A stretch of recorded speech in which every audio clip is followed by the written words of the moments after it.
ভাঙবে বলে তো কেউ সম্পর্ক গড়ে না। আমি চাই অর্ণব ভালো থাকুক। আইনি বিয়ের 2.5 বছরের মাথায় আলাদা হচ্ছে অর্ণব-ইপ্সিতা। ডিভোর্স নিয়ে হিন্দুস্তান টাইমস বাংলায় প্রথম মুখ খুললেন অভিনেত্রী। আলো ছায়া ধারাবাহিকের সেটে শুরু হয়েছে অর্ণব-ইপ্সিতার প্রেমের কাহিনী। অনস্ক্রিন দেওর-বৌদি থেকে অফস্ক্রিন জুটি।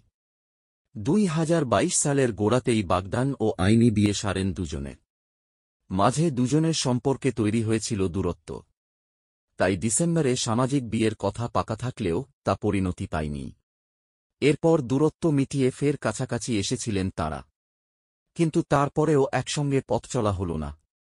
টেলিপাড়ায় বেশ কয়েকদিন ধরেই দুজনের বিচ্ছেদের গুঞ্জন ডানা মেলেছিল। শুক্রবার আলাদা হওয়ার কথা জানান অর্ণব। বলেন, ইতিমধ্যেই ডিভোর্স ফাইল করেছেন দুজনে। অর্ণবের সঙ্গে বিচ্ছেদ থেকে নিজেকে ভালোবাসার জার্নি নিয়ে হিন্দুস্তান টাইমস বাংলার সামনে মনের ঝাঁপি খুললেন ইপ্সিতা। ডিভোর্স প্রসঙ্গে অভিনেত্রী জানান, আমরা অনেক দিন ধরেই সেপারেশনে আছি। ডিভোর্সের প্রক্রিয়া চলছে। আমাদের তো সামাজিক বিয়ে হয়নি, রেজিস্ট্রি হয়েছিল। সেইম তো আমাদের মিউচুয়াল ডিভোর্স হচ্ছে।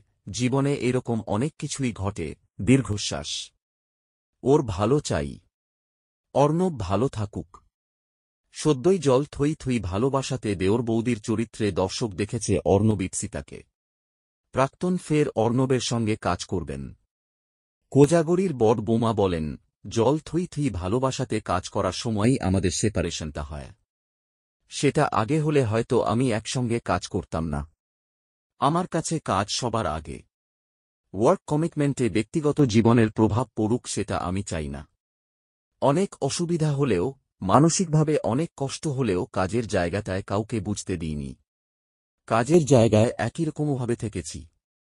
বিচ্ছেদটা আমাদের ব্যক্তিগত বিষয়ে, কিন্তু সিরিয়ালটা তো চলছে, তাই শো মাস্ট গো অন। আমার জন্য খুব ডিফিকাল্ট ছিল। এই মুহূর্তে যদি কোনো অফার আসে একসঙ্গে কাজের, আমি জানি না। সত্যি জানি না।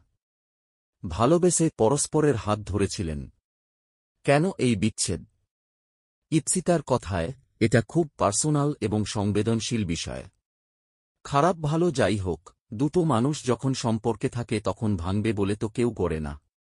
সেখানে দুটো মানুষ একসঙ্গে সম্পর্ক গড়তে না চাইলে সম্পর্কটা টেকেও না।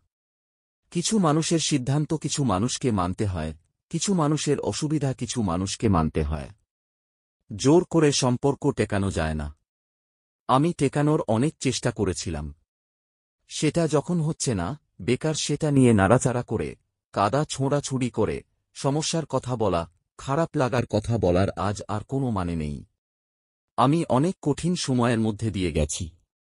এই স্টেট অফ মাইন্ডে আসতে আমাকে অনেক কাঠখড় পোড়াতে হয়েছে। অনেক কষ্ট করতে হয়েছে।